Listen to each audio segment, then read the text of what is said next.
Hello everyone.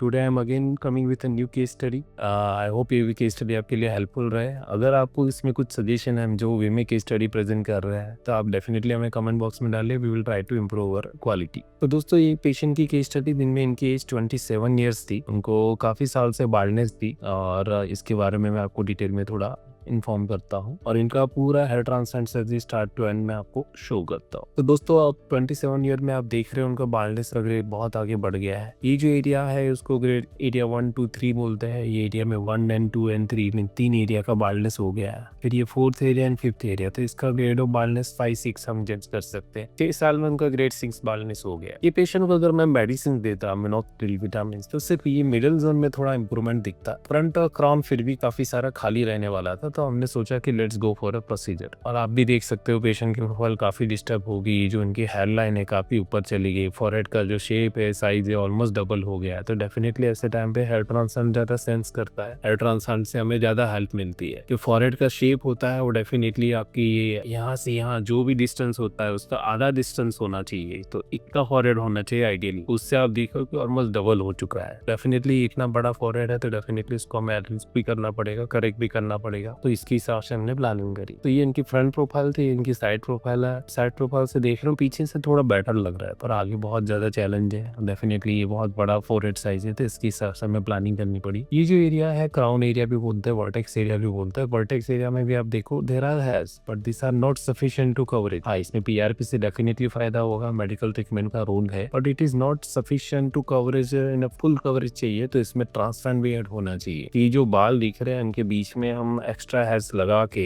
बनाना, जो भी gap दिख रहे हैं उनको भर सकता है। डेफिनेटली यहाँ थोड़ा कम लगाना चाहिए, यहाँ पे थोड़ा ज्यादा लगाना चाहिए। तो we have plan in such a manner के दैट वो हेल्प करे उनको। Now comes to next slide, जिसमें हम आपको थोड़ा और गाइडेंस देता हूँ उनका बाल्डनेस का जो पैटर्न है उसके बारे में। तो इनका ग्रेड ऑफ बाल्डनेस 5-6 था। हमने आई सफायर एफए नाम की टेक्नोलॉजी इसके, आई स्टैंड फॉर इम्प्लांटर। हम कीप इम्प्लांटर नाम की टर्की की जो सबसे बेस्ट इम्प्लांटर है वही यूज करते हैं। सफायर ब्लेड आपने सुना होगा, आपने नहीं सुना है तो हमारे कुछ वीडियोस देखिए, इसमें सफायर ब्लेड की इंपॉर्टेंस पता चलती है एफयूई सर्जरीज में। हमने 3500 ग्राफ का एक रफ प्लान बनाया कि जो कि 1 डे में हम कवर करने वाले थे। जब भी ऐसा बाल्डनेस आए जो कि हाई लेवल का बाल्डनेस है तो डेफिनेटली उसमें हमें उस हिसाब से प्लानिंग करनी रहती है। ऐसे टाइम पे हम फॉरहेड थोड़ा बड़ा रखने में भी इंटरेस्टेड रहेंगे, बिकॉज इनका डोनर एरिया एवरेज था। बराबर डोनर एरिया इतना स्ट्रॉन्ग उनका पॉइंट नहीं था कि मैं ज्यादा ग्राफ्स निकाल पाऊँ एक साथ 3500 to 4000, बिकॉज ये लोअर जोन के हेयर्स बहुत वीक है, ये अपर जोन का ये जोन भी बहुत वीक है। तो यहाँ से हेयर्स कलेक्ट करना मुश्किल है और बहुत ज्यादा इवन 4-5 हजार ग्राफ की रिक्वायरमेंट है। तो ऐसे टाइम पे फॉरहेड थोड़ा बड़ा रखने का प्लान किया है। इनके आप देख रहे हो मिडल जोन और क्राउन एरिया में भी हमने प्लानिंग सोची हुई है। हम हर एक पेशेंट के टेम्पल एरिया मार्क्स करते हैं, पर हर बार जरूरी नहीं कि टेम्पल एरियाज करे। टेम्पल एरियाज करने के लिए हमें स्पेसिफिक ग्राफ चाहिए और ज्यादा ग्राफ चाहिए। जब भी ये मेन एरिया कवर होगा उसके बाद ही टेम्पल में आना सही है। आपको मन कर रहा है कि नहीं मुझे भी टेम्पल चाहिए, तो आपको यहाँ कंप्रोमाइज करना है, यहाँ कम बाल लगाने हैं, फिर यहाँ पे प्लांटेशन कर सकते हैं। इनका और एक चैलेंज डोनर एरिया में था बियर्ड इनका इतना स्ट्रॉन्ग नहीं था, इतना अच्छा नहीं था कि मैं ज्यादा ग्राफ्स निकाल पाए। तो इनका 1 डे सेशन 3600 ग्राफ्स कवर किया। जो भी ग्राफ क्वालिटी कलेक्ट की वो बेस्ट वाली ही कलेक्ट की, हमने वीक वाले ग्राफ्स नहीं कलेक्ट किए। काफी सेंटर में ऐसा होता है कि 5-6 हजार ग्राफ लगा देते हैं,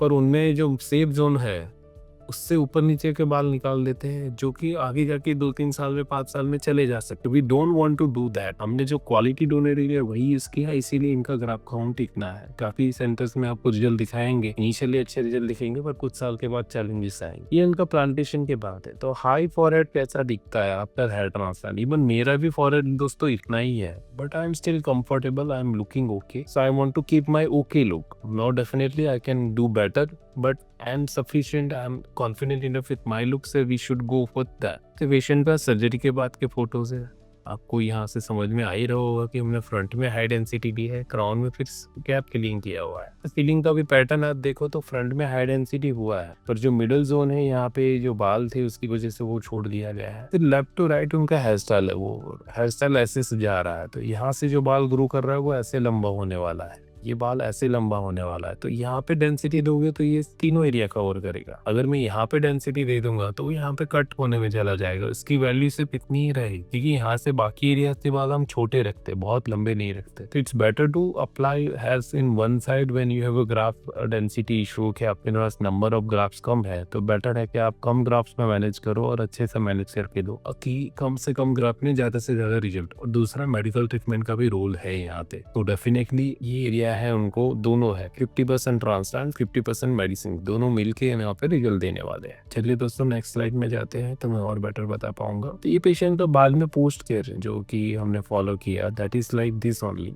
पोस्ट मेडिसिन 5 to 7 डेज इनको एंटीबायोटिक पेन किलर सब दी गई। 7वें दिन को हार वॉश के लिए बुलाया गया। नॉर्मल घर पे सोना है, नॉर्मल खाना खाना है, सनलाइट एक्सपोजर जो है मिनिमम रखना है 10-15 दिन, तो लूज कैप पहन के बाहर जाना है। That is the basic care he was following. ये उनके शेडिंग फेस के फोटो है, 1 महीना है। 1 महीने में आप भी कोई भी पेशेंट का स्काल्प देखोगे ना तो डेफिनेटली 2-3 चेंजेस नजर आते हैं। स्किन ऑलमोस्ट हील होने लगी है, उनके ओरिजिनल हेयर्स जो थे वापस थोड़े बहुत ग्रो करने लगे, और transplanted area majority shedding phase जो कि टेलोजन इन्फ्लोम है उसमें चला गया है। ये टेलोजन इन्फ्लोम फेज या शेडिंग फेज 2-3 महीने रहता है, और उसके बाद वो वाल वापस रिकवरी होने लगती है, वहां से बेबी हेयर्स आते हैं, फिर धीरे धीरे वो ग्रो करते हैं। ये टाइम पे डोनर एरिया और जो साइड एरिया से ऑलमोस्ट हील होने लगे हैं बराबर, तो ये वाले एरियाज इस हिसाब से धीरे धीरे हील होने लगते हैं। सेकंड मंथ में आप देख रहे हो उनका ओरिजिनल लुक वापस आने लगता है, उनकी ओरिजिनल ट्रांसप्लांटेड हेयर नहीं पर रिमेनिंग हेयर्स अच्छे से ग्रो करने लगते हैं। डोनर एरिया ये टाइम पे और बेटर होता जा रहा है। ये 3 महीने का photo, this is the baby hair growth phase. तो 3 महीना कंप्लीट होने पे उनके 2 PRP हो गए, तो 2 PRP मिनॉक्सिडिल उन्होंने 5% यूज किया है, और उससे ओरिजिनल हेयर तो मजबूत हो रहा है, पीछे का एरिया भी घना हो रहा है, और आगे में भी थोड़े बहुत बेबी हेयर्स दिख रहे हैं। तो this is the 3 month update of this patient. 3 महीने पे हम डोनर एरिया देख लेते हैं कैसा रहता है। तो डोनर एरिया साइड से अच्छा ही दिख रहा है, पीछे से भी ऑलमोस्ट कवरेज हो गया है। टॉप व्यू से आप देखो तो अभी आपको समझ में आ रहा है कि हमने यहाँ प्लांटेशन क्यों ज्यादा किया और यहाँ पे कम किया।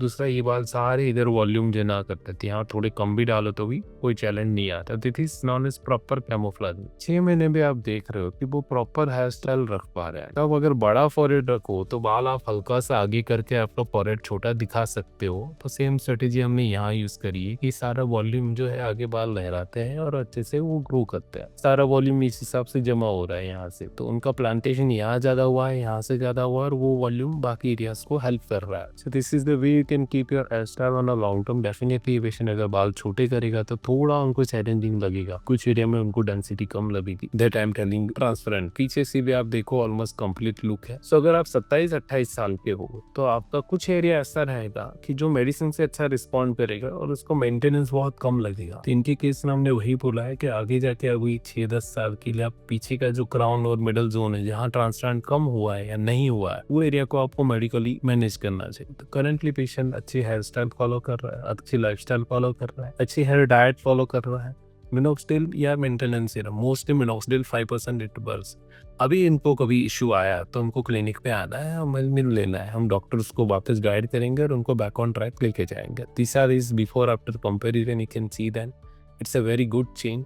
पेशेंट भी कॉन्फिडेंट लग रहा है, पहले और आफ्टर आप देख रहे हो कुछ ज्यादा अजीब नहीं लग रहा है, हेयर ट्रांसप्लांट नहीं लग रहा है, नॉर्मल जैसा लुक आ गया है उनका। तो हर ट्रांसप्लांट वही अच्छा रहता है जिसमें कोई बता ना पाए दूर से कि उनका ट्रांसप्लांट हुआ है कि नहीं। टेम्पल एरिया अगर इनका किया गया तो बेटर रहता है, but that's a story of another day. अगर उनका इन फ्यूचर दूसरा मन जी है कि मुझे लुक और एनहांस करना है तो वो कर सकते हैं वैसे। तो this is the way you should also go for a hair transplant to have permanent long lasting result. तो आई होप ये केस स्टडी दोस्तों आपको पसंद आई हो। अगर आपको भी ऐसे ही प्रॉब्लम है, आपको भी अगर ये ऐसे ही रिजल्ट चाहिए तो डेफिनेटली हमारी टीम को कांटेक्ट कीजिए, we will definitely help in our as possible way. दोस्तों चलिए मिलते हैं नई केस स्टडी में नए नॉलेज के साथ। आपकी कोई क्वेरीज है तो कमेंट बॉक्स में मैसेज डालिए, we will try to have a question and answer session, we will try to cover all those queries as well.